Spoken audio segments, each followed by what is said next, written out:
Physician practices often have strong opinions about the business lines that they're considering entering.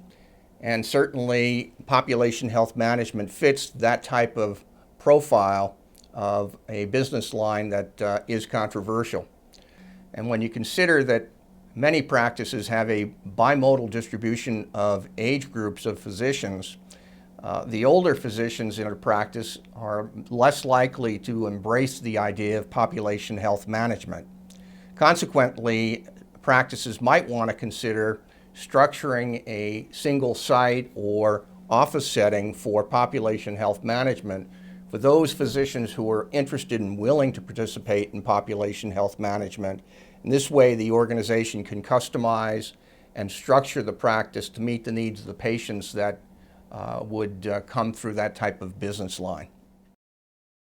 The fact is that all areas of healthcare costs are important to control. The largest impact with controlling costs is in hospital inpatient, hospital outpatient procedures, and emergency room utilization.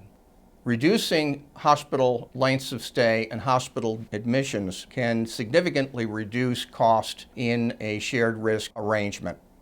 Consider for a moment that in 2010, the cost for a single bed day is $2,025 per day, and the utilization rate in 2012 was 591 bed days per thousand population per year.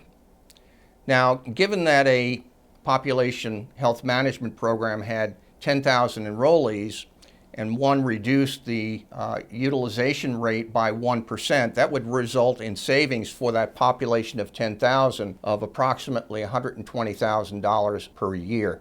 It's consequently critical to control hospital utilization in order to affect savings in your shared risk program. Organizations considering entry into the PHM business are struggling to find the right answer to compensate their physicians. But one of the worst approaches to compensate physicians is to have them exposed to the risk of the PHM business upon implementation. Even having a limited risk exposure can be a real challenge. Consider for a moment that the physicians are struggling to learn the PHM business and implement the various different population health management skills and techniques necessary to operate that business. It would be difficult and unfair to try and implement a substantial change to the compensation plan while trying to operate the PHM business line itself. The fact is that the compensation plan that the organization has is probably better suited anyway in the near term, but with some enhancements.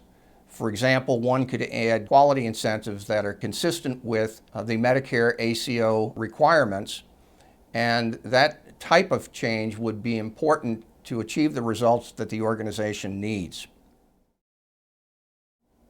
Limiting the size of an ACO population might not be a good idea in the long run.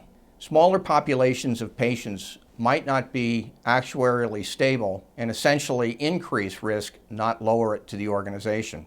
The operation of ACOs shifts professional fee revenue through reduced fees to the potential of a shared risk savings later in the year. Further, it is entirely plausible with a Medicare ACO that the organization might not receive any shared risk savings whatsoever. As a result, the organization should carefully consider whether to set aside funds to weather that type of financial hit, particularly if it remains at risk for physician compensation.